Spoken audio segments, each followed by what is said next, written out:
Nah, selanjutnya kita belajar subtema 3, pembelajaran 3, halaman 93. Cara pelestarian hewan dan tumbuhan. Nah, di awal pembelajaran, kamu telah mempelajari bahwa sikap persatuan merupakan hal penting yang harus dilakukan dalam kehidupan bermasyarakat. Nah, sikap tersebut juga amat penting dilakukan dalam memelihara dan melestarikan lingkungan. Seluruh lapisan masyarakat harus bersatu agar kelestarian lingkungan dapat terpelihara. Hewan dan tumbuhan merupakan bagian dari lingkungan. Hewan dan tumbuhan yang ada di lingkungan sekitar dimanfaatkan manusia untuk memenuhi kebutuhan hidupnya.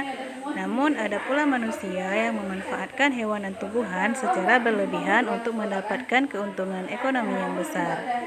Nah, kegiatan pemanfaatan tersebut seringkali tidak memperhatikan kelestarian populasinya sehingga mengarah pada ketidakseimbangan lingkungan bahkan kepunahan. Contohnya adalah yang terjadi terhadap harimau Sumatera. Hewan tersebut seringkali dijadikan sasaran pemburuan untuk diambil kulitnya dan diawetkan untuk dijadikan hiasan rumah. Pemerintah telah melakukan usaha pencegahan dengan mengeluarkan undang-undang yang melarang pemburuan hewan dan tumbuhan langka. Namun, banyak masyarakat yang belum mengerti tentang jenis hewan atau tumbuhan yang dilindungi. Ada banyak kasus masyarakat di pedalaman hutan memburu hewan langka hanya untuk dikonsumsi. Selain membuat undang-undang tentang perlindungan hewan dan tumbuhan, pemerintah juga berupaya melalui kawasan konservasi atau kawasan yang diperuntukkan untuk melestarikan hewan dan tumbuhan langka. Berikut daftar beberapa hewan dan tumbuhan yang dilindungi di Indonesia. Yang pertama, kita bahas dulu hewan ya, hewan yang dilindungi di Indonesia, yaitu yang pertama anoa. Daerah persebarannya yang dilindungi yaitu Sulawesi. Yang kedua, kakak tua jambul kuning. Daerah persebarannya untuk dilindungi yaitu Kepulauan Sunda Kecil, Sulawesi, dan Bali. Kemudian selanjutnya owa Jawa. Daerah persebarannya yaitu Jawa Barat. Kemudian kukang. Daerah persebarannya Jawa, Sumatera, dan Kalimantan. Selanjutnya penyu hijau. Daerah persebarannya sepanjang pesisir pantai di Indonesia.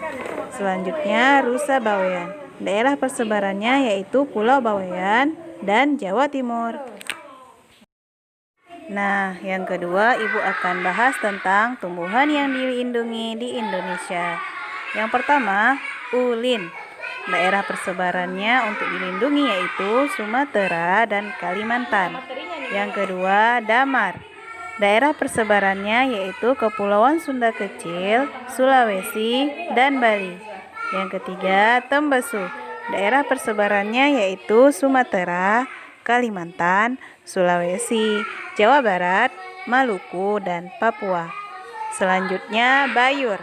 Daerah persebarannya yaitu Kepulauan Indonesia. Kemudian, jelutung. Daerah persebarannya yaitu Sumatera dan Kalimantan. Yang terakhir, anggrek larat. Daerah persebarannya yaitu Pulau Larat dan Maluku. Nah, sekian dulu penjelasan dari Ibu untuk pembelajaran 3. Semoga kalian paham ya. Sekian, wassalamualaikum warahmatullahi wabarakatuh.